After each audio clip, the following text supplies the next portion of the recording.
Wassalaman ala Rasulillah wa ala alihi wa sahbihi wa mawalah. Allahumma salli ala sayyidina wa habibina wa maulana Muhammadin wa ala alihi wa sahbihi ajma'in. Amma ba'du, qala Allah ta'ala fi kitabihil karim,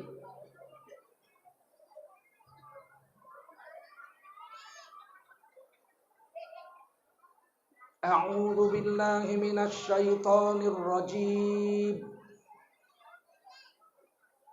Bismillahirrahmanirrahim. Qul innani hadani rabbi ila siratim mustaqim Dinan qiyaman millata Ibrahim hanifa wa ma kana minal musyrikin.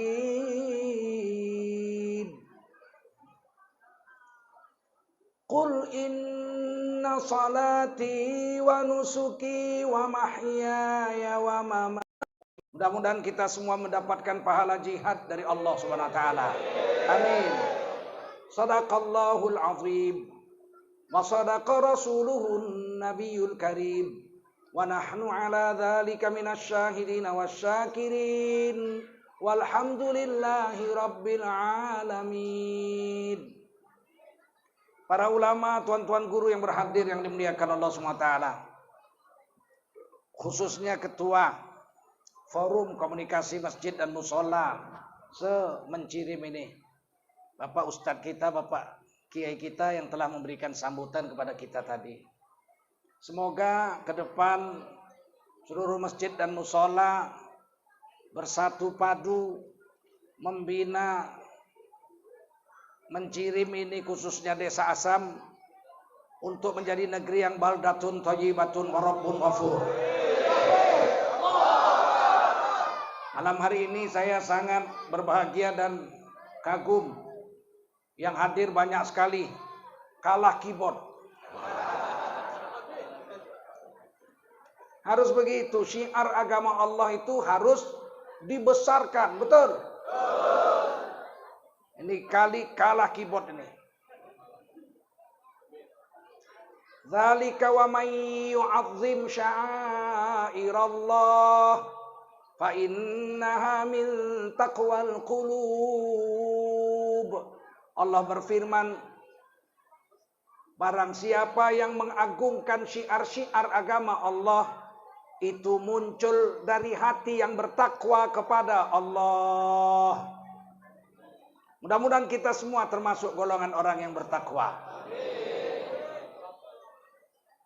Apa hebatnya takwa? Mana bedanya dengan orang beriman? Orang bertakwa masuk surga nggak diperiksa-periksa. Wasiqal ladzina taqaw rabbahum ilal jannati zumara. Allah giring orang bertakwa masuk surga serombongan, nggak diperiksa-periksa.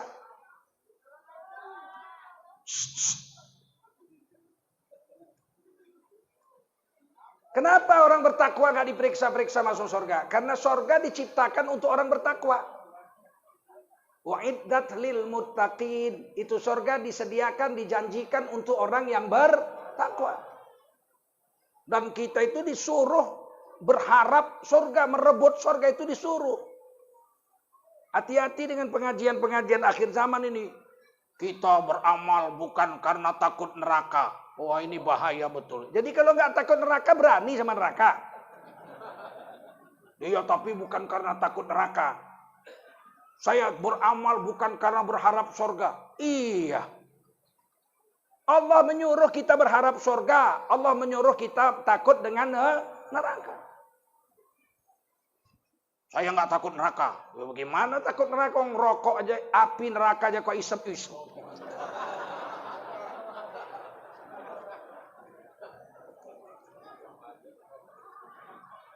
Apakah takut neraka diperintah Allah? Diperintah. Disuruh dalam Quran orang Islam takut kepada neraka. Fattaqun nar. Takutlah kamu dengan neraka. Disuruh itu. Fattaqun narallati waquduhan nasu wal hijarah uiddat lil kafirin. Takutlah kamu dengan neraka yang bahan bakarnya adalah manusia dan batu. Dijanjikan untuk orang-orang yang kafir. Orang-orang yang orang-orang yang bilang kafir aja takut. Jangan bilang-bilang kafir, itu menghina. Ini. Sekarang yang jahat-jahat dilembutin. Kafir jangan bilang, non-muslim, non-islam. Non-muslim itu lebih halus. Siapa yang bilang? Kafir itu asal katanya kafaro yakfuru kufron. Artinya menutup. Diambil sama bahasa Inggris to cover. Cover buku.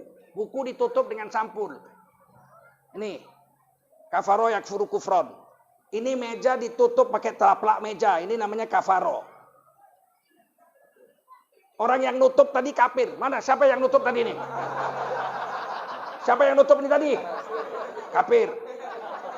Ketawa kita karena memang nggak menghina. Orang bilang kafir, bilang non-muslim, non-islam, non-muslim. Muslim itu asal katanya aslama yuslimu islaman. Artinya selamat. Non-muslim tidak selamat, celaka. Saudara-saudara non-muslim, saudara-saudara yang celaka. Udah tahu dia, ternyata artinya nggak enak, tukar. Kemarin kafir nggak seneng, tukar non-muslim. Non-muslim ternyata celaka, tukar lagi. Sontoloyo gitu. Agama kami kok kau yang ngatur-ngatur, betul? Lakum dinukum. Selesai urusannya. Untukmu agamamu, untukku agamaku. Jangan campur-campur. Ini dunia sudah rusak, Pak. Giliran hari Natal orang Islam baca sholawat di gereja. Kan gemblong itu, gemblong. Pekok. Sholawat Nabi kok di gereja. Sedangkan yang di gereja nggak percaya sama Nabi Muhammad. Betul? Kenapa kita sholawat di gereja? Sedangkan mereka nggak percaya sama Nabi kita. Ya tapi jangan begitu Pak, itu bakal menghina. Kok menghina? Lakum dinukum. Begitu. Kalau kita selawat di sawah, nggak ada orang pun jin masih ada. Jin yang di sawah tuh ada yang Islam seneng, betul nggak?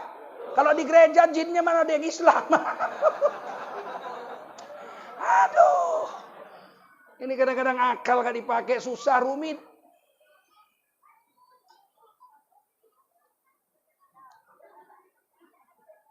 Kita orang Islam disuruh takut dengan neraka. Kalau ada yang nggak takut neraka berarti kafir dong. Kita orang Islam takut neraka. Bagaimana nggak takut? Bahan bakarnya manusia dan batu. Kalau neraka itu bahan bakarnya air, 100 derajat Celcius, dia udah berubah jadi gas. Uap, nggak bisa lagi nampung lebih dari 100 derajat panas. Seandainya bahan bakar neraka itu baja, dia cuma bisa menampung panas 2500 derajat. Habis itu dia cair. Nggak sanggup lagi menampung. Jadi kalau bahan bakar neraka itu baja, panasnya api neraka cuma 2500 derajat Celcius. Lebih dari itu nggak sanggup lagi. Tapi kalau bahan bakarnya batu, ambil batu sebesar gajah, bakarlah di bawahnya. 100 derajat, belum apa-apa. 2500 derajat, belum apa-apa. 10.000 derajat, belum jadi abu, masih tetap menyerap panas. Bayangkan kalau bahan bakar api neraka itu batu. Berapa puluh ribu derajat panasnya neraka. Takut apa berani? Takut apa berani? Jangan berani-berani ngomong, saya beramal bukan karena takut neraka. Iya. Daplek we. Dibilang Allah takut kok kau nggak takut. Sama neraka nggak takut. Sama kuntilanak takut.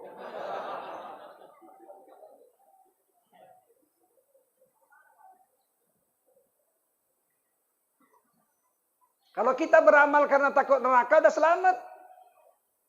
Selamat. Ditanya orang, yuk mas, kemana? Main judi yuk. Aduh, kepingin sih, tapi takut masuk neraka saya. Nggak mau ah. Udah selamat. Takut neraka selamat. Betul? Yuk mas, kemana? Oh no. Ke Bandar Baru. Ada apa? Ada barang baru.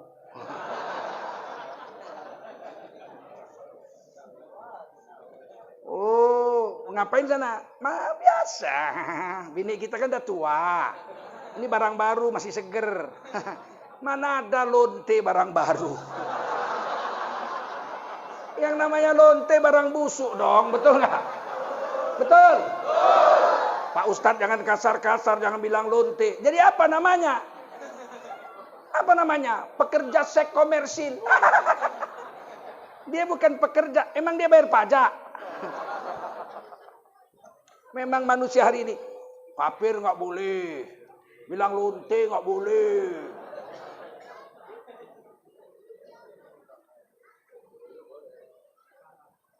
Giliran ulama dipanggil kadrun, kadal gurun. Nah, boleh diam aja, diam aja dia, diam.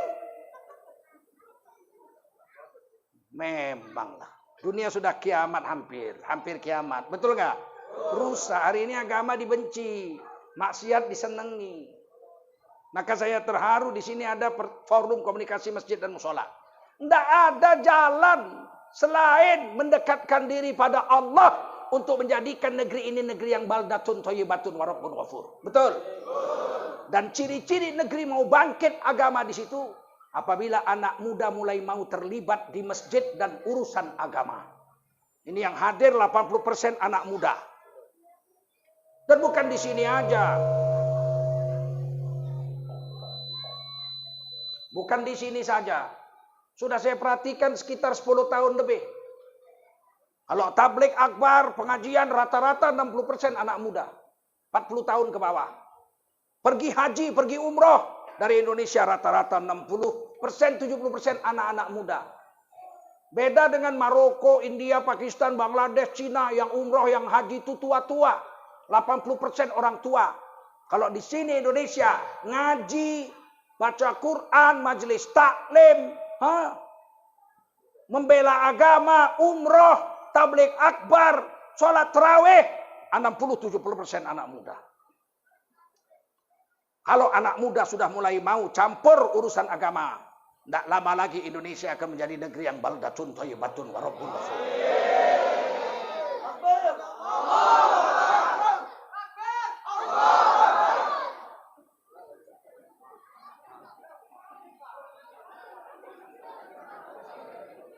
Nah, kalau kita takut neraka diajak berjudi nggak mau, judi yuk, nggak berani ya masuk neraka, aman. Kalau nggak takut neraka apa yang jadi patokan? Nggak ada yang jadi patokan. Dan judi ini, masya Allah, ada pembesar satu partai politik di Jakarta nulis ngomong di medsos di koran ngomong apa? Kang Mas Jokowi, saya mohon supaya di Indonesia ini demi mengatasi krisis moneter ini krisis, duit nggak ada, maka sebaik-baiknya kita lakukan di Indonesia ini dihidup kembali togel dan kasino. Ini yang ngomong nih PKI apa orang Islam ini? Kalau orang beragama nggak mungkin mau menghidupkan judi di negara Pancasila. Negara Pancasila berketuhanan Maha Esa nggak mungkin menghalalkan judi, betul? Kalau di Cina ada tempat judi, Makau, ada. Di Singapura ada tempat judi. Di Indonesia tidak boleh karena melanggar Undang-Undang Dasar dan Pancasila. Nggak boleh ada. Di Mencirim ada nggak tempat judi?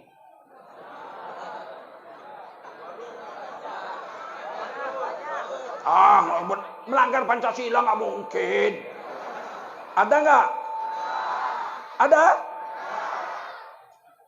Kalau di negeri Indonesia yang berpancasila ini ada tempat judi, padahal negaranya tidak mengizinkan, undang-undangnya tidak mengizinkan, peraturannya tidak mengizinkan, tapi ada. Berarti ada kong kali kong antara pejabat di negeri itu dengan penegak hukum di negeri itu. Betul?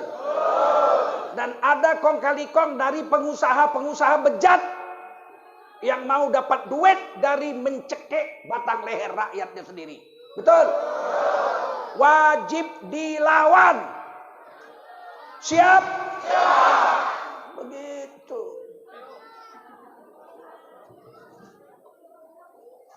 Yang menghancurkan ekonomi bangsa itu judi. Kenapa? Nggak pernah orang main judi menang. Ada kawan saya main judi, 10 tahun main judi. Saya tanya, pernah menang? Enggak. Enggak pernah menang. Yang kalau penjudi itu yang kaya tokenya, betul? Kalau yang main judi melarat, sepeda motor dijual, sepeda dijual, rumah dijual, celana kolor dijual, terakhir bini dijual. Sialnya, kenapa orang main judi kalah, tetap main terus bertahun-tahun? Karena orang main judi otaknya itu nggak pernah mengaku kalah. Menang nggak pernah juga, tapi kalah nggak pernah juga. Jadi apa? Hampir. Dia hampir.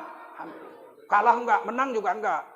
Dipasang nomor 18, besok keluar 19. Aduh, hampir. Kurang 1 aja. 18 keluar 19, hampir. Padahal 18 kalau ditambah 1, 181. Jauh. Besok tikem nomor 23, yang keluar 32. Aduh, hampir. Tinggal balik mak celek. Dapat apa enggak? Enggak. Menang apa enggak? Enggak, memang judi enggak pernah menang. Makanya diharamkan oleh Islam. Diharamkan oleh agama-agama yang ada di Indonesia. PKI aja yang membolehkan main judi. Kristen nggak boleh main judi. Hindu nggak boleh main judi. Buddha nggak boleh main judi. Konghucu nggak boleh main judi. PKI yang boleh main judi. Dulu di kebun-kebun di sini main judi, taruhannya bininya. Udah nggak ada duit lagi bininya. Ayo, kue arek main judi, ya taruhannya apa? Bojoku. Ya kue kalah piye? Ya kue kalah, ya aku kalah ya bojoku mbok pek 3 dino. Gila PKI betul.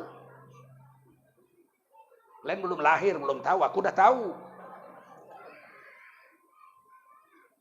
Sekarang dibilang PKI itu baik.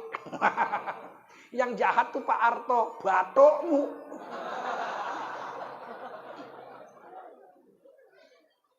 PKI itu katanya Pak Harto PKI. Gembong PKI. Kalau Pak Harto gembong PKI 32 tahun beliau jadi presiden, Indonesia udah jadi negara PKI dong. Betul?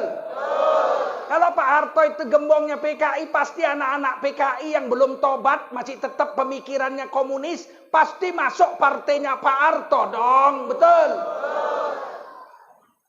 Motomu bloloran. Nggak jelas pemikiran. Orang berjudi tidak pernah menang. Kalah pun tidak, hampir aja. Hampir, aduh hampir, aduh hampir. Sampai hancur ekonominya. Hampir terus. Kapankah penjudi tobat? Dia tobat kalau kenal agama. Kalau nggak kenal agama, nyolong, mencuri untuk bisa main judi. Tapi begitu kenal agama baru dia menjerit. Aduh, dilihat istrinya udah kurus. Kepalanya aja yang besar kayak ikan mujair. Kamu kenapa kok kurus? Lah ya orang abang gak pernah ngasih makan. Udah 5 tahun duit main judi semua bang. Saya ini kerja tiap hari nyuci baju di rumah Cina bang. Tuh cari makan. Abang gak pernah ngasih makan. Gak pernah ngasih belanja 5 tahun. Baru menyesal. Aduh. Lihat anaknya pergi sekolah pakai sepatu koyak. Kok sepatumu koyak Budi? Nangis si Budi. Kan setahun yang lalu Budi udah minta beliin sepatu Pak. Oh iya, baru teringat. Setahun yang lalu anaknya udah minta sepatu. Pak, apa? Waktu itu dia masih main judi. Budi mau sekolah Pak, sepatunya robek. Kamu cerita sepatu koyak, ku tampar kau nanti. Pergi kau. Bikin pening kepala aja kau. Pergilah anaknya pakai sepatu koyak. Sedihkah bapak yang penjudi ini? Enggak, malah ngambil buku kode. Sepatu koyak nomor berapa ya? Enggak ada sedih, enggak ada. Tapi begitu dia kenal agama, masuk dakwah, baru dia menyesal.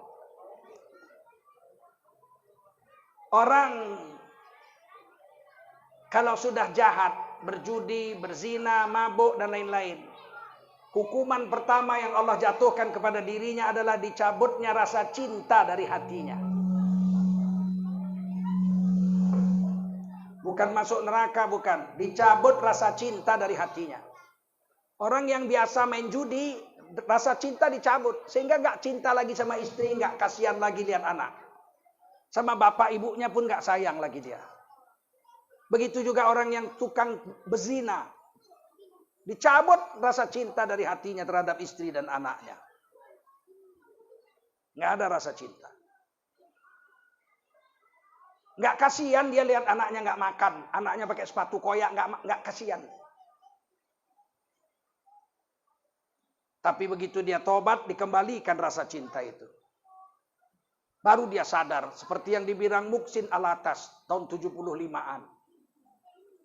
Aku sengsara karena judi, aku melarat karena judi, banyak utangku karena judi, judi yang membawaku mati.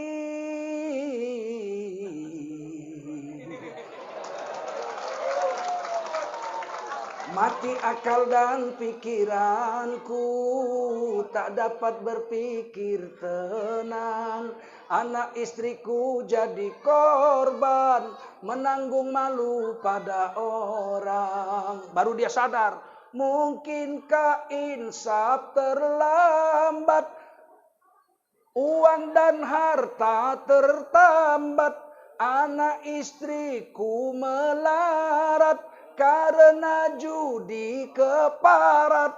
Ya Allah, aku bertobat, takkan ku perbuat lagi. Baru tahu. Baru tahu setelah masuk agama, tobat, nggak buat lagi. Kalau agama belum masuk, sampai mati masih berjudi. Udah mau mati sakaratul maut, datang ustaz, ditalkinkan, la ilaha illallah, la ilaha illallah. Begitu malaikat maut datang, baru dia bisa ngucap la ilaha illallah. Di kupingnya diajarkan la ilaha illallah, ditalkinkan, barulah dia ngucap. Ular 32.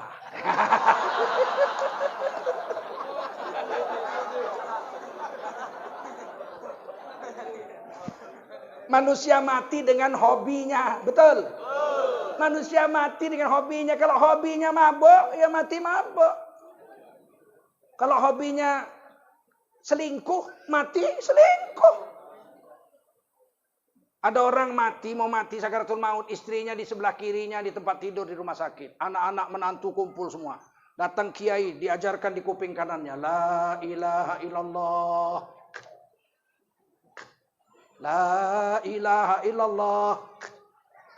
Pas malaikat maut datang, baru mulai dia ngucap, Susi, Susi. Istrinya bilang, bang, saya istrimu bang, Halimah bang, Halimah. Dia lihat gini, Susi. Bininya Halimah yang disebut Susi.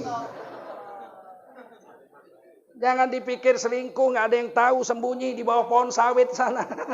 Mau mati keluar, Susi.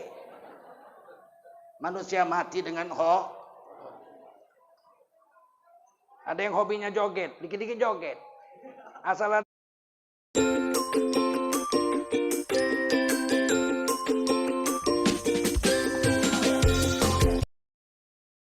ada keyboard. Kalau dulu yang joget itu pemabuk. Sekarang yang joget pejabat negara. Kalau udah ada rapat nasional, habis itu keyboard main. Agak kanan, agak kanan, agak kanan dan ke kanan, agak kiri, agak kiri, agak kiri dan ke kiri. Sakitnya tuh di sini, sakitnya tuh di sini. Makan sayur kol campur daging anjing.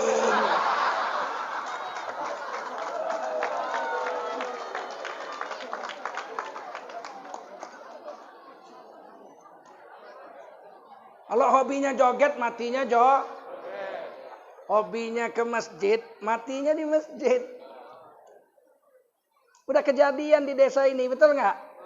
Habis sholat zuhur, sholat sunat, doa, habis itu baca Quran, selonjor, berangkat. Enaknya mati habis sholat. Orang yang sholat, diampuni seluruh dosanya walau sebanyak buih di laut. Walau sebanyak buih di laut. Baru diampuni seluruh dosanya walau sebanyak buih di laut. Datang malaikat maut nyabut. Apa nggak seneng itu hidupnya coba? Senyumlah matinya. Coba habis main judi. Kalah pula. Datang malaikat maut. Paham? Mau mati baik? Dimulai dari sekarang. Siap? Siap? Salawat dan salam kita sampaikan untuk baginda Rasulullah Muhammad sallallahu alaihi wasallam. Tadi mukaddimah.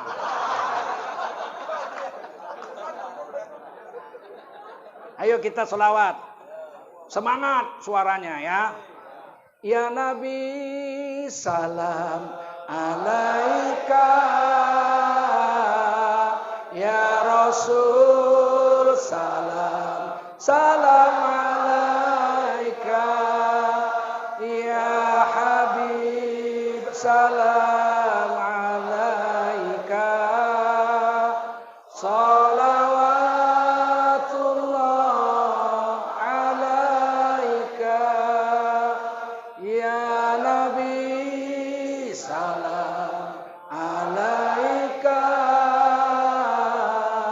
ya Rasul salam, salam alaika, ya Habib salam alaika, salawatullah alaika. Masya Allah. Man shalla alaiya salatan wahidatan sallallahu alaihi asran. Nabi bersabda, siapa berselawat kepada Nabi satu, Allah memberinya rahmat 10. Bayangin sekali selawat, Allah memberi rahmat 10. Satu rahmat Allah cukup sampai surga. Kita masuk surga bukan karena banyak amal, tapi karena rahmat. Kita masuk surga karena rahmat. Rahmat Allah yang paling banyak turun kalau kita selawat kepada Rasulullah Muhammad sallallahu alaihi wasallam. Yang hari ini mulai dicaci-caci orang, dimaki-maki orang, macam-macam. Setiap hari ada penghinaan terhadap Nabi, terhadap ulama, terhadap Quran, terhadap Islam.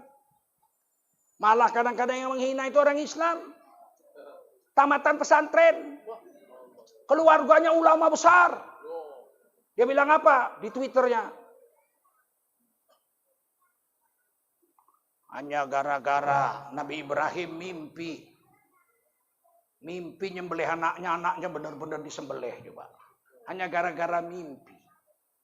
Padahal dia doktor agama. Apa dia nggak tahu mimpi seorang Rasul itu ru'yatus shadiqah? Mimpi seorang Rasul itu 100% wahyu dari Allah Subhanahu. Kan asal-asal mimpi. Kalau kita mungkinlah mimpi di siang bolong ya enggak?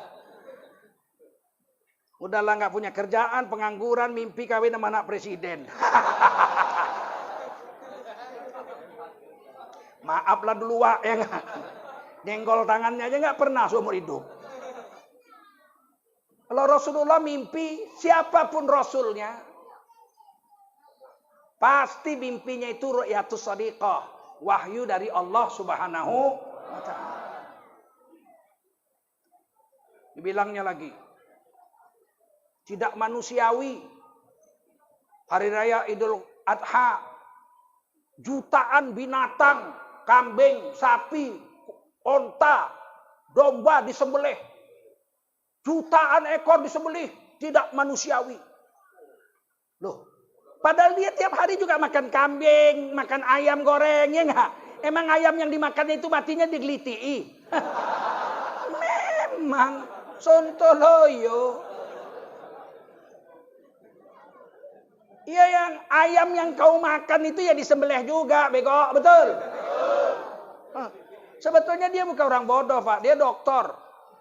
S3, Pak. Tapi memang otaknya mereng, itulah. Gerot. Baut otaknya copot 3.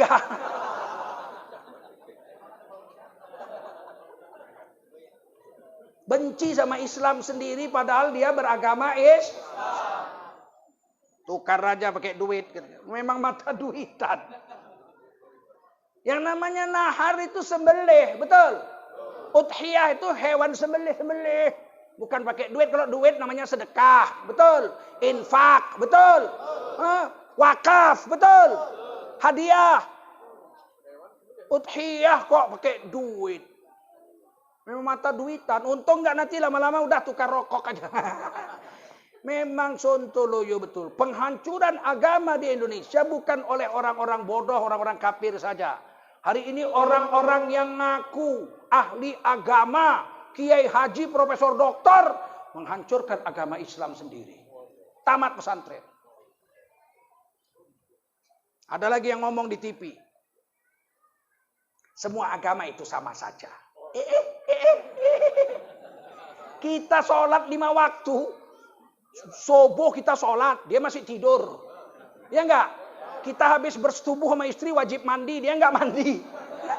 Maghrib kita sholat, dia joget. Ke kanan. Sama. Kita enggak pernah makan babi, dia dimakannya babi.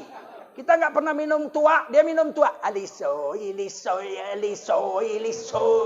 Oh, parmitu. Sama. Tidak sama. Cuman kita nggak mau urus agama orang. Lakum dinukum. Tapi ini orang Islam mengatakan profesor doktor kiai haji, Pak. Semua agama sama saja. Siapa saja. Kalau berbuat baik di dunia, nanti kalau sudah mati di hari kiamat, semuanya akan masuk surga. Apapun agamanya.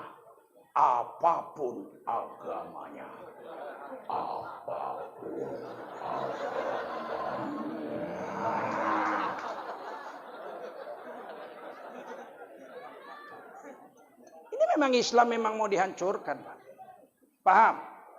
Memang Islam mau dihancurkan. Kalau kita bilang agama yang terbaik Islam, fanatik. Anda telah menghina agama lain. Kapan menghina agama lain? Anda bilang tadi agama yang paling betul menurut Anda adalah Islam. Ya, menurut Tengku Zulkarnain agama paling betul agama Islam. Anda telah menghina agama lain. Kapan? Anda bilang Islam yang paling bagus. Iya, berarti agama lain jelek semua. Enggak begitu. Kalau ditanya Tengku Zulkarnain, Pak Tengku Zulkarnain, saya, agama apa yang paling bagus menurut Anda? Agama Islam. Bagaimana dengan agama saya, agama Kristen? Kau tanya sama pendetamu, jangan kau tanya sama aku. Betul? Cerita agama dia kok nanyanya sama kita. Betul? Kalau ditanyanya sama pendetanya, Bapak Pendeta Gultom, apa itu? Agama apa di dunia ini yang paling betul? Yang paling betul adalah agama kita Kristen. Betul gak? Betul? Kita bilang lakum dinukum. Selesai urusannya. Jangan bilang-bilang. Siapa mengatakan semua agama sama saja, dia telah murtad dari Islam.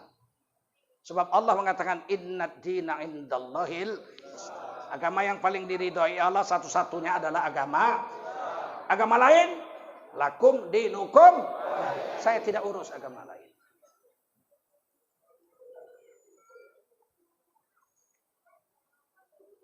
Nah, oleh karena itulah saya mau anak-anak mudaku, kalian jaga agama ini. Siap menjaga agama? Siap. Al-Islamu ya'lu wa la yu'la alaih. Islam itu agama yang paling tinggi, nggak ada lebih tinggi dari Islam. Ajaran Islam sempurna meliputi seluruh tingkah perbuatan manusia, lahir dan batin. Lahir dari mulai cara buat. Dari mulai cara bersetubuh diajari. Nggak ada agama lain ngajari itu. Mau melakukan hubungan suami istri diajari dalam Islam. An-nikahu sunnati faman lam ya'mal bi sunnati falaisa minni. Nikah itu sunnahku. Kata Nabi, siapa berani melakukan hubungan suami istri tidak melalui pernikahan bukan umatku. Dipecat jadi umat Nabi. Melakukan hubungan suami istri tidak nikah berarti berzina bukan umatku, kata Nabi. Mau aku. Kalau mau kawin, lamar aku sama bapakku. Ya aku orang miskin. Ya maharnya apa? Sapu lidi. Sapu lidi kan sah. Sah apa enggak? Wagiem apa mas? Aku orang kawin karo kowe. Lah ya wes lamar karo bapakku kok. Piye sih mas? Tapi aku wong miskin. Lo miskin masa enggak iso ngelamar aku. Lo kowe njaluk mahare apa? Ya sapu lidi. Sah apa enggak? Sah. Datang sama bapaknya nikah, Pak, aku mau menikah mana bapak? Lo kowe duwe apa? Yang duwe iki. Kayak mahar iki apa iki? Sapu lidi. Lo anak sampean gelem kok. Ya wis, kawinkan. Udin, saya Pak, aku nikahkan anakku Wagiem kepadamu, maharnya sebuah sapu lidi. Dibayar tunai. Saya terima nikah Wagiem. Maharnya sebuah sapu lidi dibayar tuh. Udah selesai. Mahar gak usah mahal-mahal. Ngapain mahal-mahal? Saya kawin tahun 90, maharnya Rp5.000 Al-Quran. Al-Quran yang paling mahal waktu itu harganya 5.000. Itulah mahar untuk istri saya. Dan istri saya itu sudah cantik. Baca Quran fasih. Insinyur teknik kimia USU lagi. Bukan kaleng-kaleng.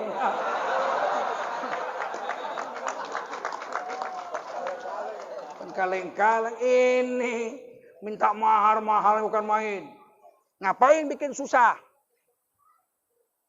Diajari. Sebelum dilamar, khitbah. Sebelum dinikahi, di khitbah, dilamar. Kemudian dilamar, kemudian setelah itu dinikahi. Ijab kabul, ada saksinya, walinya, ada semua. Maharnya ada semua, selesai. Udah. Malam, oke lah terus. Mas, nggak nunggu 3 hari ya, nggak mana ada nunggu. Boleh diajari sama Nabi. Kalau mau melakukan hubungan suami istri bersih-bersih dulu, mandi, harum-haruman. Jangan ngerokok, habis ngerokok 3 bungkus dicium bini, baunya sengit. Apalagi habis makan jengkol. Harum-haruman, gosok gigi, pakai sampo. Pakai sabun Lifebuoy. Pakailah wangi-wangian itu semua. Istri pun begitu. Masuk kamar malu-malu. Begitu. Sudah melakukannya selesai. Alhamdulillah. Sebelumnya baca doa. Allahumma jannibna syaiton wa jannibis syaiton ma razaqtana. Ada orang kawin udah 30 tahun doanya nggak hafal. Apa doanya kalau mau campur sama istri? Nggak tahu. Pokoknya embat aja lah. Islam begini. Nggak ada agama lain mengajari. Cuman Islam yang mengajari. Mau campur sama istri ada doanya. Allahumma jannibna syaiton wa jannibis syaiton ma razaqtana. Ini kalau jadi anak jangan anak yang dipengaruhi oleh setan. Setan nggak bisa lihat kita melakukan hubungan sama istri kalau kita baca doa ini. Buta mata mereka. Aman kita. Kalau kita nggak baca doa ini, setan ikut bantu dia, mas. Kata setan lumayan. Lahir anaknya ya koyo iku kuntilanak tenanan. Ngeri. Udah habis itu, alhamdulillah. Tiba-tiba kepingin lagi mengulangi 2 ronde. Diajari. Kata Nabi kalau kau mau mengulangi hubungan suami istri ronde kedua, cucilah farjimu dengan air.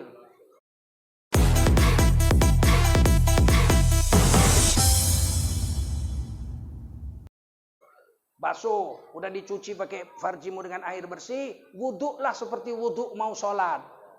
Jadi kumur-kumur, masukkan air ke hidung, cuci mukanya semua, tangan, kepala, kaki, baru ulangi lagi. Mana ada agama lain kayak gini? Ada nggak? Cuman Islam. Kalau anakmu kemudian jadi itu bibit, istrimu hamil, suruh istrimu berzikir, sholat, banyak-banyak, baca Quran, bunyi. Baca Qurannya bunyi, zikirnya bunyi, supaya bayinya dengar. Nggak ada agama lain begini. Yang mengatakan bayi bisa mendengar dalam perut cuman Islam. Di Quran surah As-Sajadah. Manusia baru tahu menurut ilmu sains bahwa bayi bisa mendengar dalam perut baru sekitar 17 tahun yang lalu. 20 tahun yang lalu manusia baru tahu. Sedangkan Quran 1400 tahun yang lalu sudah mengatakan, "Tsumma sawwahu wa nafakha fihi min ruhihi wa ja'ala lakumus sam'a wal absara wal afidah qalilan ma tashkurun." Kemudian Allah sempurnakan bentuk tubuhnya di dalam rahim ibunya. Kata Nabi 4 bulan. 120 hari. Udah lengkap tuh, ada kepala, ada tangan, ada kaki, semua udah lengkap. Setelah 120 hari, wa nafakha fihi min ruhih. Dan kami tiupkan ruh dari sisi kami, dari langit, dibawa ruhnya ke dalam janin yang di dalam rahim ibunya itu. Min ruhihi.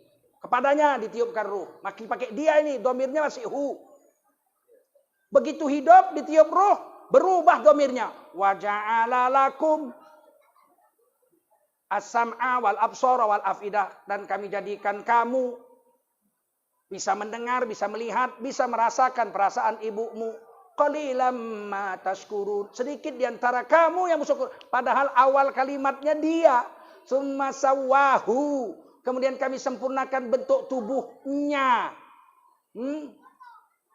Di dalam rahim ibunya. Setelah sempurna, wa nafakha fihi min ruhihi. Ditiupkan kepadanya. Roh dari sisi Allah kepadanya. Begitu ditiup roh dia hidup. Wa ja'ala lakum. Dan kami jadikan kamu. Kok jadi kamu? Karena udah hidup. Udah bisa dibawa ngomong. Dalam bahasa Arab ini istilahnya iltifat. Apa namanya?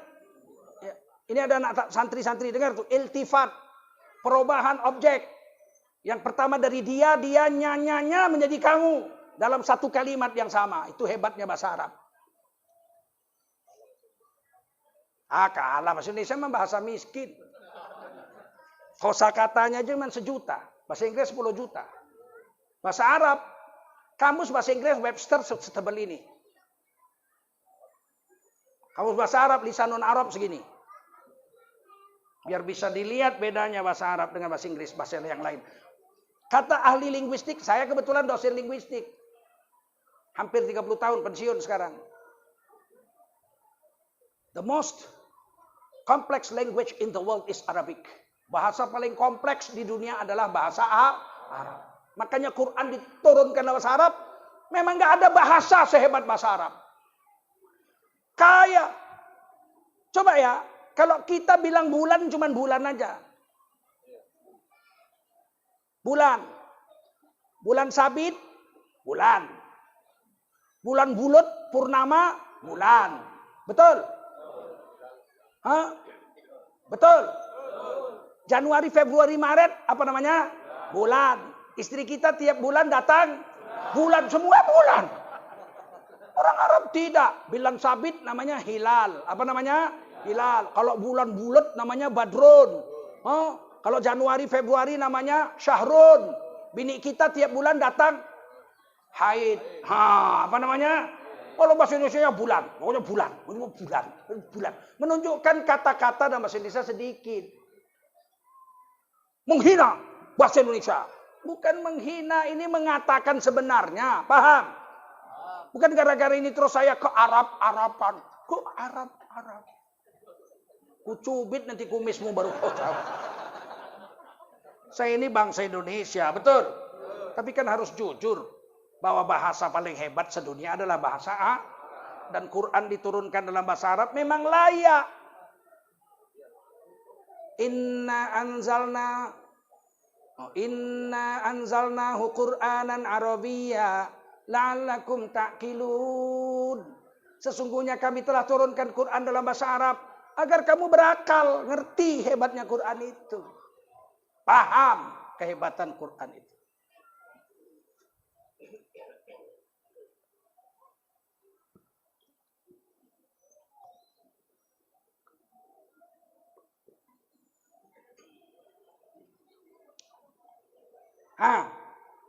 Makanya perempuan, oi, kalian kalau hamil banyak zikir, banyak baca Quran, sholat sunat, betul? Jangan kalian malah nonton film porno pula. Bayi kalian tuh kalian ajari sejak dalam perut. Seorang wanita solehah waktu hamil siang malam baca Taurat. Baca Zabur, baca Taurat. Beliau baca Taurat karena agamanya agama Yahudi, agama Taurat. Suaminya imam besar Masjidil Aqsa, namanya Imron. Istrinya ini dengan istrinya Nabi Zakaria saudara kandung, sepengambilan. Imron dengan Nabi Zakaria sepengambilan. Yang diambil istri mereka saudara kandung. Bahasa Indonesianya sepengambilan. Kalau bahasa Sunggalnya nggak bagus, sepetenggean, kurang bagus. Bahasa Sunggalnya begitu. Yen siapa Yen? Yen sama Ambe, iya, sepetenggean kami.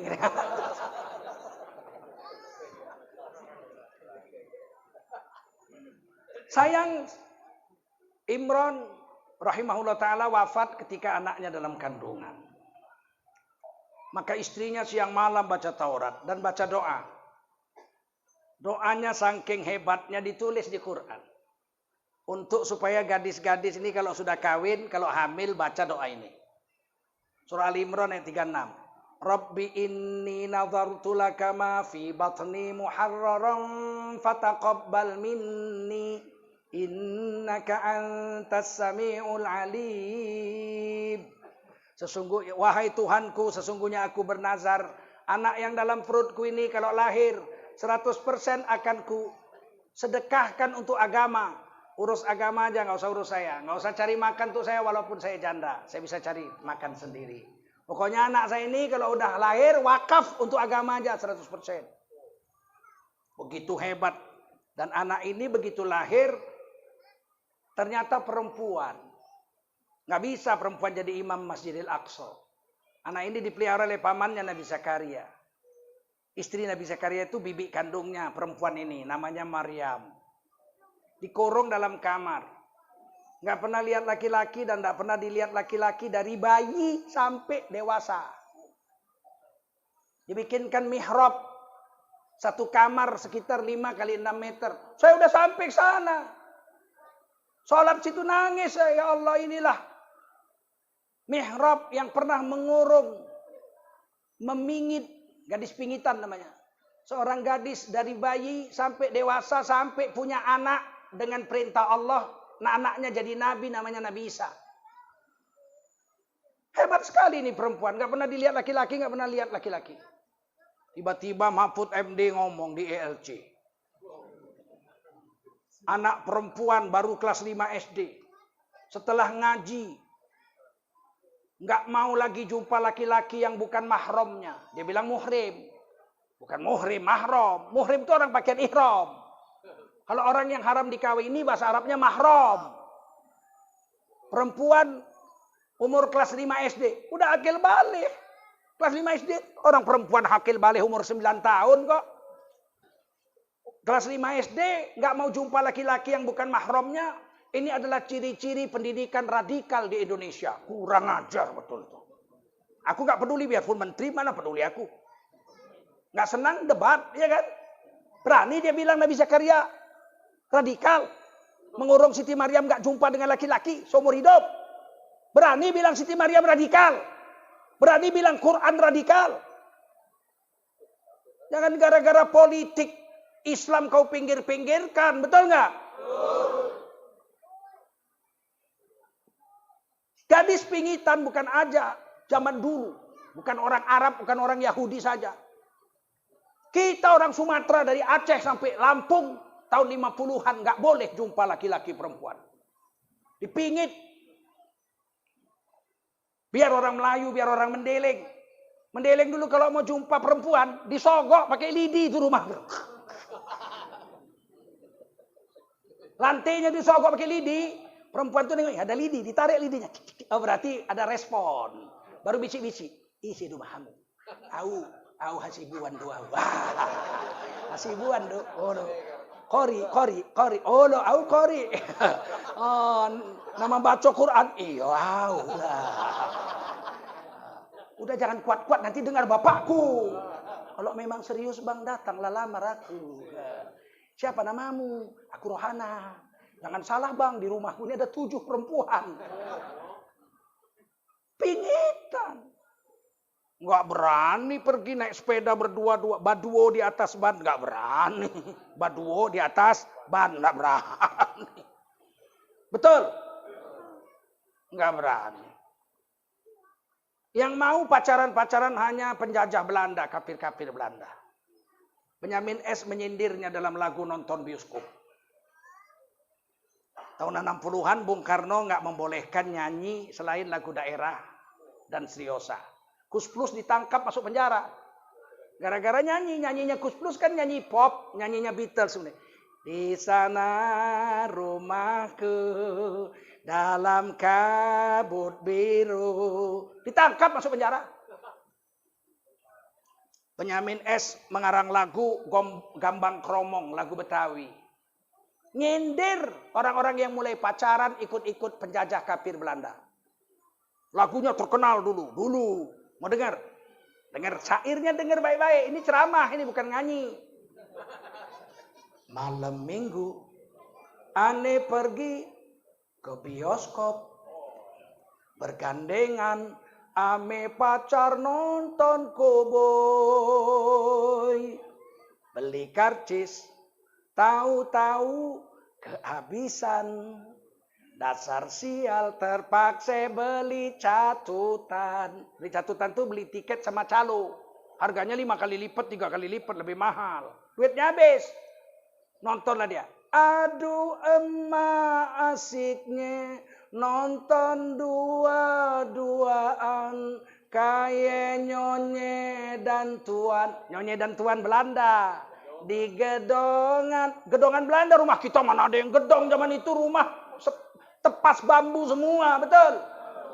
Mau beli minuman, kantong kosong gelandangan, malu ame tunangan, kebingungan.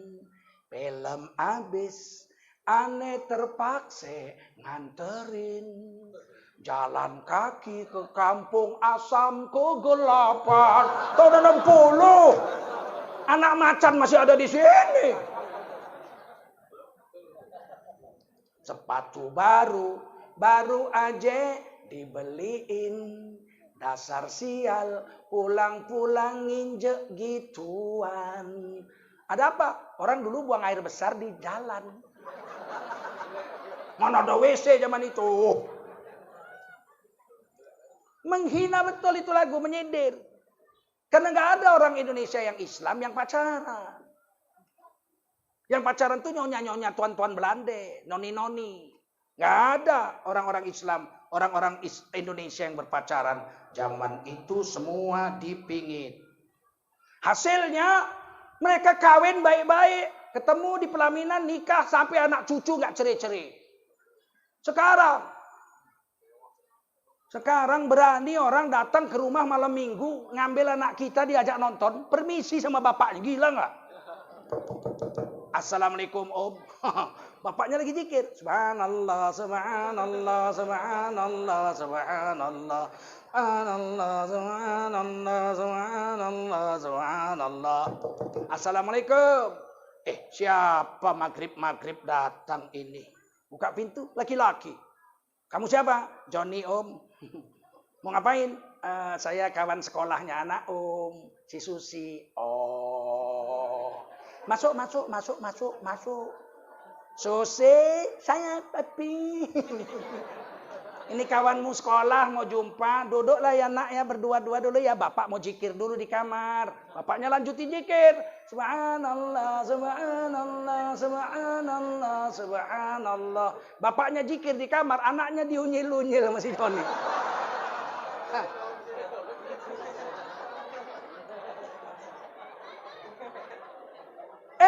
Marah? Enggak. Mamanya pun enggak marah. Mamanya malah bawa kopi susu. Nak Joni cuma ada kopi susu. Oh enggak apa-apa. Udah ngunyil-ngunyil anaknya dikasih minum lagi. Ini zaman gila Pak. Enggak puas. Jam 10 bilang, Om mau pulang nak? Bukan Om, kami mau nonton. Loh, udah jam 10? Ya memang filmnya Midnight Show. Oh Midnight Show, filmnya apa? Oh, filmnya Sex in Midnight.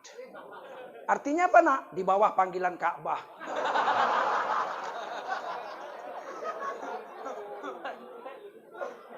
Dibawalah. Sehari, 2 hari, 3 hari, 4 hari, sebulan, 2 bulan, 3 bulan, malam minggu dibawa pergi, pulang jam 2 malam, lewat gelap-gelap. Terjadilah es lilin emak, kelapa muda, belum dikawin mama, dibawa-bawa. Terjadilah peribahasa Melayu. Tembung dulu bung, baru bandar khalifah. Gembong dulu bung, baru nikah.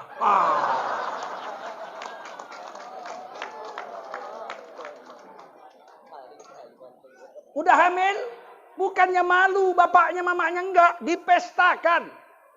Udah hamil anak gadisnya, dikawinkan, dipestakan. Pakai marhaban pula. Marhaban ya Nur. Perut udah gembong kau marhabankan pula. Memang rusak akal ini sekarang. Betul? Udah rusak akal orang akhir zaman, sudah rusak. Sebaliknya kalau ada perempuan baik-baik, pakai cadar. Ninja. Batman. Tiba-tiba nikah, dilamar orang nikah nggak pacaran. Sekampung bukannya bersyukur, bergunjing. Rupanya diam-diam pemain juga. Macam kita juga. Jangan-jangan tembung dulu juga. Memang astagfirullah. Rusaknya hari ini. Orang baik dihina, dicaci. Orang jahat dibiarkan. Habib Rizik Syihab dituduh chat mesum. Sampai terusir ke Arab Saudi. Satu orang dosen di Yogyakarta. Swinger, tukar-tukar bini. Katanya 300 korbannya. Aman-aman aja, nggak ada digunjing-gunjingin orang. Betul? Ini dunia sudah mau kiamat, Pak. Yang difitnah tuh ustadz-ustadz, habib-habib, kiai-kiai. Giliran maling-maling, koruptor kakap. Cina Joko Chandra bisa pulang ngurus EKTP setengah jam jadi. Wakil Sekjen MUI Pusat 2 periode, Tengku Zulkarnain. Istrinya bikin EKTP. 1 tahun nggak jadi-jadi.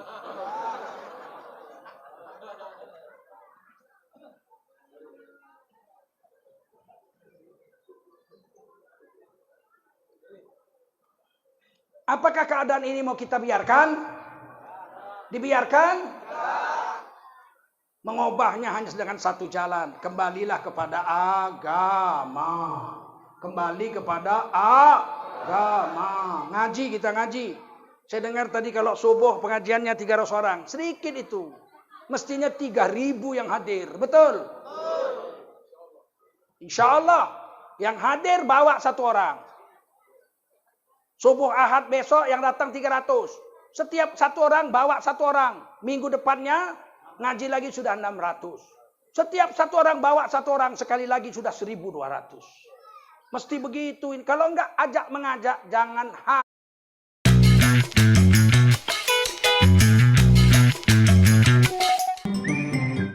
harap agama bisa tumbuh. Sholat aja kalau enggak diajak enggak mau. Azan dengar. Hayya 'alas shalah. Ditarik selimut tuh. Mesti didatangi rumahnya. Assalamualaikum. Waalaikumsalam. Salat kita ngantuk. Lawan Pak, lawan Pak, lawan. Bangun Pak, bangun wudu. Insya Allah langsung gosok gigi. wudu, pergi masjid, nanti hilang ngantuknya di perjalanan. Mesti ada yang ngajak. Kalau cuman azan aja nggak mempan, sekarang nggak mempan. Karena udah dikencingi setan. Saya baru dengar Facebook ada kiai besar di Jawa mengatakan, Jawa Timur, setan kok kencing. Kalau setan kencing, kencingnya kayak mana? Loh, yang bilang setan kencing Rasulullah. Barang siapa, kita Riyadhus Shalihin, barang siapa mendengar azan di waktu subuh, nggak bangun sholat subuh, dikencingi setan lah kupingnya. Hah, berarti setan kencing apa enggak? Kencing enggak? Di mana kencingnya? Di kuping orang Islam yang dengar azan nggak mau sholat. Bekarat lah kalau 3 tahun aja nggak sholat. Ya. Mana mempan dinasehati agama mau bekarat kupingnya. Setan kentut apa enggak? Kentut. Hadisnya Bukhari Muslim. Apabila azan berkumandang larilah setan terkentut. Berarti setan kentut. Jadi nanya, kencingnya setan kayak mana? Jadi setan lah kau dulu baru tahu. Kalau saya sudah yakin, setan itu kencing. Betul. Macam mana bentuknya? Aku bukan setan, mana aku tahu. Tapi kata Rasulullah, setan kencing. Betul. Aku percaya di mana setan kencing? Di kuping orang Islam yang mendengar azan tidak mau bangun sholat subuh. Bentuknya macam mana aku tahu. Jadi setan lah kau dulu baru kau tahu. Tapi aku percaya setan itu kencing. Betul. Aku percaya setan itu kentut. Macam mana kentutnya? Ya jadilah setan kau dulu. Pasti kentut. Kapan setan kentut? Ketika azan berkumandang setan lari terkentut. Kentut. Percaya. Setan kawin apa enggak? Kawin. Berzina setan. Punya anak? Punya anak. Sekali beranak 12, 10. Kembar anaknya. Dari mana tahu? Dari Rasulullah. Macam mana bentuknya? Ya jadi setan lah kau dulu. Sekarang ini ngaji Pak. Payah ngaji ini. Banyak orang Islam sendiri mencoba mengejek-ngejek ajaran Islam. Betul? Ada lagi satu kiai lagi bilang. Kalau sholat itu sopnya harus rapat-rapat. Kalau enggak renggang-renggang nanti setan ikut sholat situ. Wah syukur alhamdulillah setan mau ikut sholat. La ilaha illallah. Setan di situ di sop yang renggang-renggang mengganggu orang sholat. Mana ada dibilang Nabi kalau renggang-renggang setan ikut sholat. Ini sengaja untuk membuat orang Islam rusak. Lahir dan batin. Mau ikut kita seperti itu? Hoi. Saya dulu ceramah lucu-lucu aja kok. Sekarang saya ceramah agak marah begini karena memang yang merusakkan agama nggak tanggung-tanggung sekarang ini. Menyebabkan kita kadang-kadang memang harus marah ketika agama kita dihina. Betul? Wahai anak gadisku, kalau ada laki-laki datang kepadamu merayu-rayu, nggak usah percaya kau. Itu gombal aja itu. Pengecut itu. Kalau dia memang serius, didatanginya bapakmu, bukan kau yang didatanginya. Dikawaninya bapakmu ke masjid, sama-sama, baru dibilangnya, Pak, saya udah cukup umur, Pak. Iya. Mau kawin? Sama siapa? Nggak ada yang mau, Pak. Sama anakku mau? Memang. Jadi bapaknya yang didatangi memang mau, bukan anak gadis itu. Kalau anak gadis itu yang didatangi, percayalah ini, pancalungapnya ini. Biawak nih, biawak tahu. Kalau orang Melayu bilang jelebau nih, jelebau. Jelebau, labi-labi. Orang Karo bilang lebo. Wahai wanita, jaga dirimu. Sekali aja kau rusak, hancur seumur hidupmu. Tia Ramon ada membuat satu syair lagu untuk perempuan. Bila musim bunga tiba, halamanku indah berseri, penuh bunga indah mempesona, hati riang tak terperi. Bila musim gugur tiba, bunga jatuh ke bumi jua, hati hatiku pun iba melihatnya. Nasib bunga tiada lama, begitu juga insan. Hidupnya seperti roda, tak ubahnya bak bunga, bila layu tak berharga. Paham? Kini sadarlah hai bunga, kau mekar banyak yang memuja, bila layu di kau tak berharga, nasib bunga tiada lama. Perempuan itu sekali aja rusak habis, nggak akan ada yang mau. Dan laki-laki ini, jahatnya laki-laki ini, merusak perempuan mau.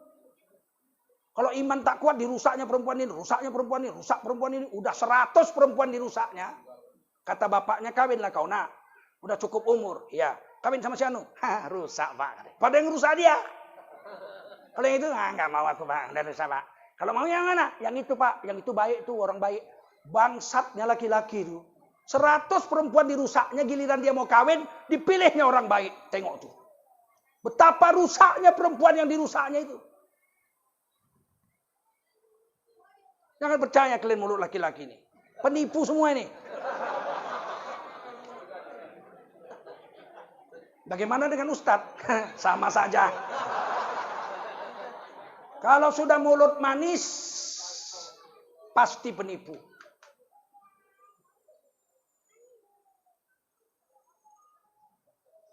Kalau ada perempuan didatangi laki-laki, kakak, apa? Dari Payageli sampai Kutalimbaru, tak ada perempuan secantik kakak. Bukan main kakak cantiknya, waduh, hidungnya, pipinya, bibirnya. Cih, bilang. Penipu kau, bilang.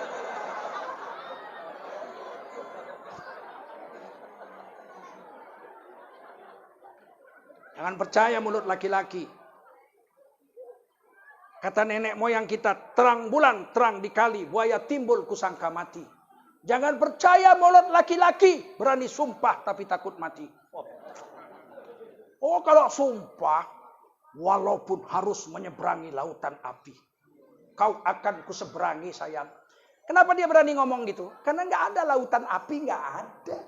Semua lautan air. Coba ada satu lautan api, coba. Berani dia bilang ngomong itu?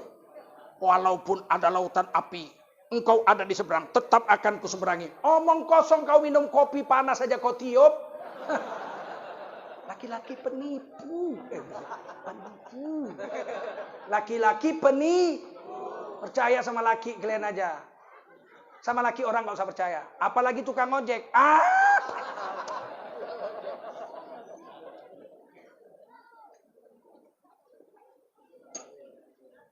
Sedih juga kita kadang-kadang.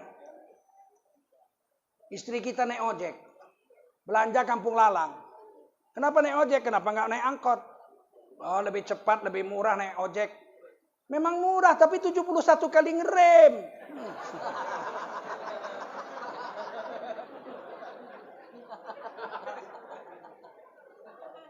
Saya kasih di sini ojek.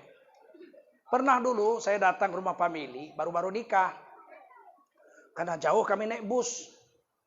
Arah Rantau Prapat sana. Begitu turun pinggir jalan itu ada RBT, rakyat banting tulang. Dulu nama, sekarang ojek. Dulu namanya rakyat banting tulang. Ada beberapa sepeda motor. Oh, langsung Pak, naik RBT Pak. Oke, saya bilang 2. Oh iya siap. Saya 1 sama kawan saya Pak. Mari, istri bapak sama saya, bapak sama kawan saya. Kepala tok kau, gue bilang.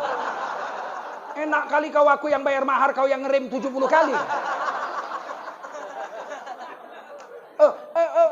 Maksudnya bagaimana Pak? Honda kau itu aku yang bawa sama biniku, kau sama tukang ojek. Aku bayar 2. Oh siap. Dipikirnya dia aja pandai ulo, aku pun pandai. Ampunlah laki-laki.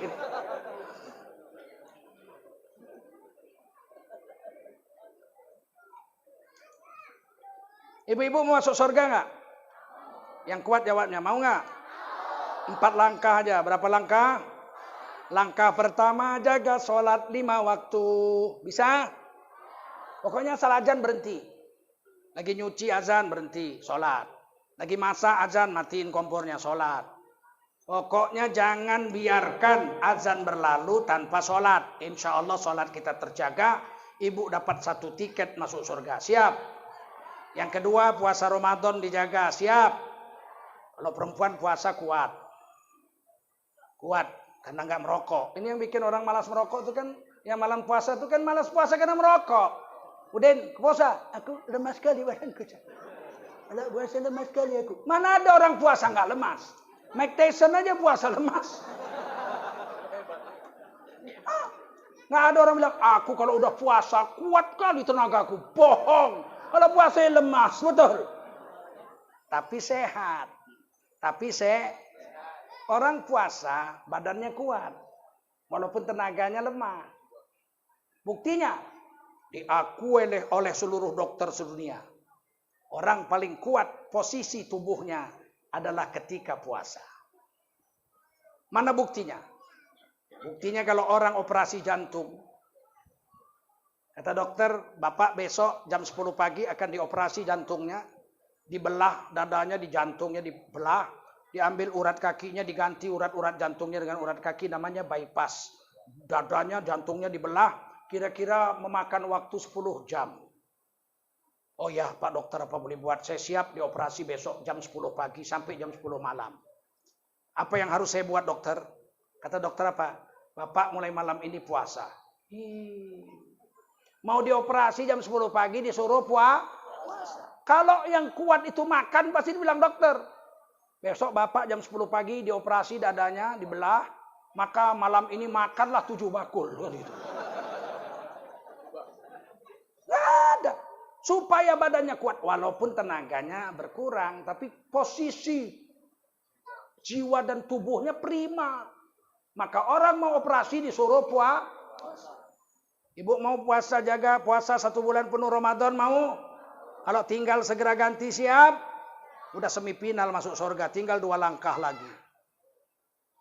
Langkah ketiga. Wa hafadzat farjaha. Tutup aurat, jangan selingkuh sekalipun sampai mati. Siap? Siap? Yang jawab 3 orang. Siap? Jangan percaya mulut laki-laki. Ini penipu semua saya bilang. Kalau laki-laki udah mulai muji-muji. Kakak cantik yang ini. Pih bilang. Pembohong kau bilang. Sayangnya perempuan ini suka dipuji. Laki-laki memang mata keranjang. Tapi perempuan suka dikeranjangi laki-laki. Itu masalahnya. Kalau udah dipuji, ya Allah, terbang perempuan. Cantik kali kakak, apalagi pakai baju biru. Oh, langsung pulang berkaca itu. Itulah perempuan. Kalau ibu bisa tahan, anak-anak gadisku bisa tahan dari rayuan laki-laki. Nggak selingkuh sampai mati, tutup aurat dengan baik. Maka ibu-ibu akan masuk surga, tiket yang ketiga. Jangan percaya rayuan laki-laki, apalagi penyanyi. Kalau perempuan ini kalau udah yang nyanyi ganteng, kelepek-kelepek. Bila kamu di sisiku, hati rasa syahdu. Satu hari tak bertemu, hati rasa rindu. Kayak bener aja padahal bininya udah 4. Jangan percaya mulut laki lah. Siap. Tutup aurat. Ini kan bagus nih pakai kerudung, ada yang pakai cadar. Ini karena ngaji nih. Besok belanja pakai daster. Dipanggil tukang ikan lewat. Ikan. Pakai baju tidur. Gemetar tukang ikan tuh nimbang ikan.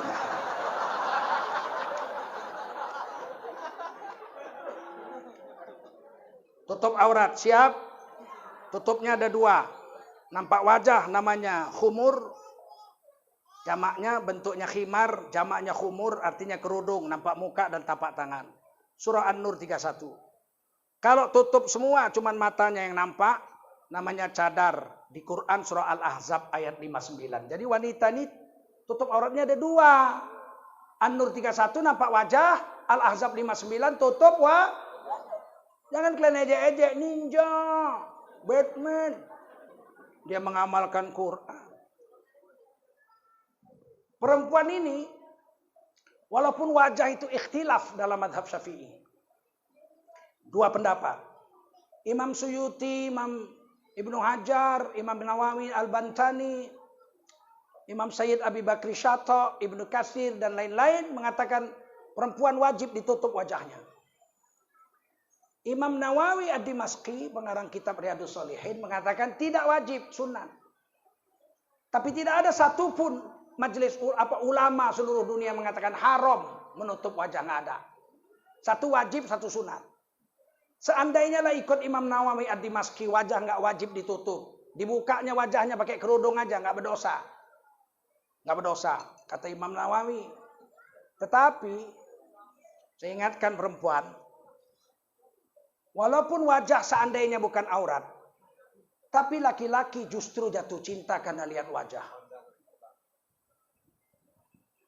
Belum ada laki-laki jatuh cinta lihat yang lain.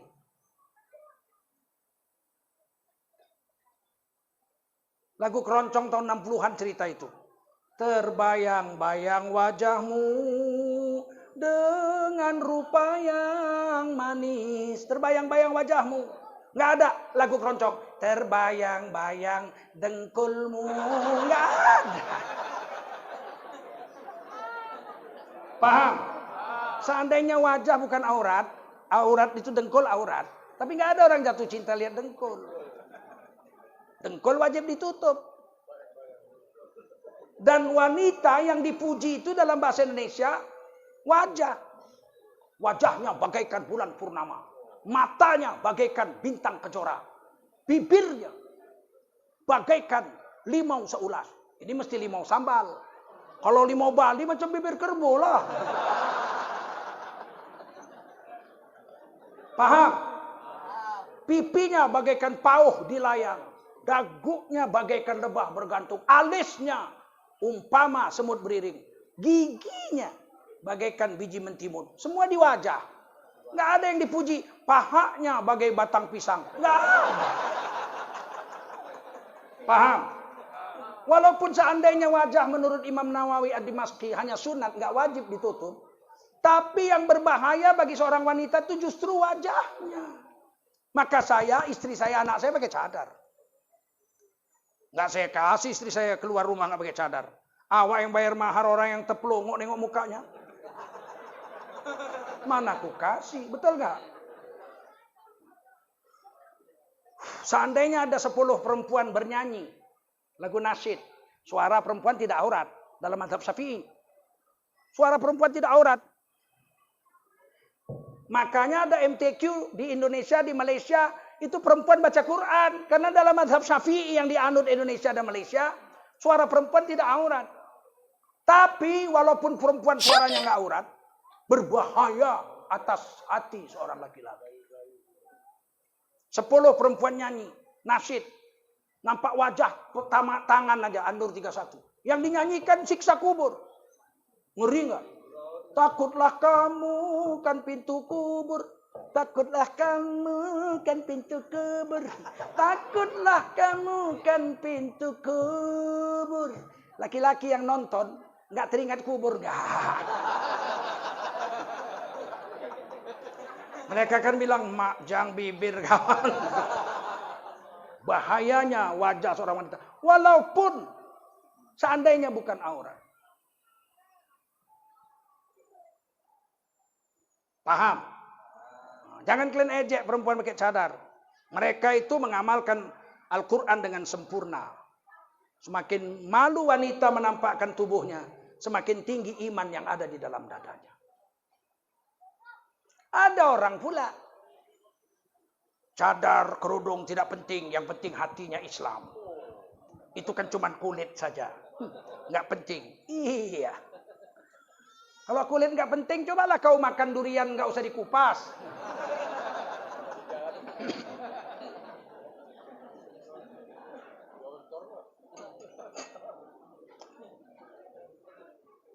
Perempuan, ada lagi yang ngomong, perempuan Islam tidak wajib pakai cadar. Nggak wajib pakai kerudung. Nggak wajib pakai jilbab. Memang kalau perempuannya gila. Kalau gila nggak wajib pakai.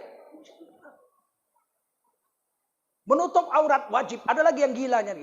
Menutup aurat dalam Islam bagi wanita wajib hukumnya. Tapi menutupnya nggak mesti pakai kerudung. Nggak mesti pakai jilbab. Terus ditutup pakai priok. Nggak ngerti aku hari ini agama dirusak-rusak begini. Yang keempat, ibu masuk surga.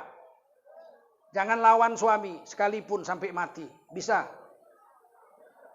Hei. 4 langkah. Langkah pertama, jaga sholat. Bisa? Jaga puasa. Langkah kedua bisa? Tutup aurat, jangan selingkuh. Bisa? Yang keempat, yang paling mudah, taat sama suami, tidak ngelawan sekalipun sampai mati.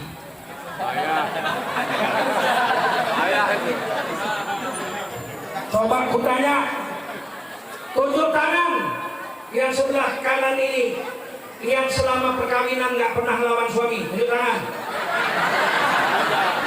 Nggak ada. Tengah, ada nggak? Tunjuk tangan yang nggak pernah melawan suami. Belakang sana ada nggak? Nggak ada.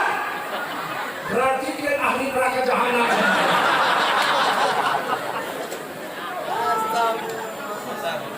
Makanya jangan lawan suami. Siap? Siap? Kalau suaminya bandel, suaminya penjudi, suaminya pesina, pemabuk, jangan dilawan. Kalau dilawan pemabuk ditabok itu. Dan kalau pemabuk dilawan, terus diapain? Diobati hatinya dengan zikir. Setiap masak zikir. Subhanallah, walhamdulillah, wala ilaha illallah, wallahu akbar, la ilaha illallah, la ilaha illallah. Zikir ini masuk ke dalam makanan, nurnya. Nanti dimakan suami jadi baik, dimakan anak jadi baik. Siap? Setelah makanan masak, sayur masak, jangan diangkat. Matikan kompor, jangan diangkat. Doakan menurut sunnah Nabi, hadis Bukhari. Ya Allah, suamiku kok bejat sekali ya Allah. Sekarang mulai main togel, mulai ngintip perempuan mandi, sholat pun tak mau lagi, mencari makan pemalas. Obatilah hati suamiku ya Allah, jadikan dia laki-laki yang soleh dengan keberkatan Al-Fatihah. A'udzubillah. Ghairil maghdubi 'alaihim waladdallin. Amin.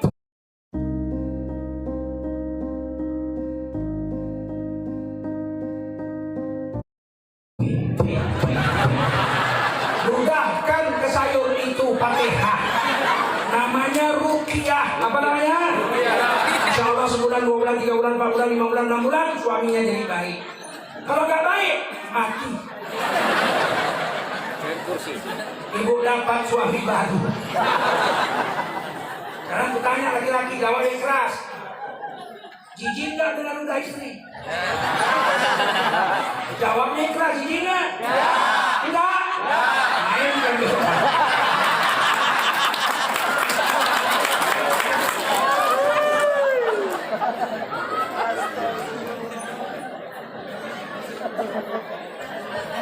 Jadi suami yang dilawan, tapi di ruqyah. Paham? Baik. Ini ada, mau pengumpulan dana untuk Yayasan Barokah Sumatera Utara. Baik.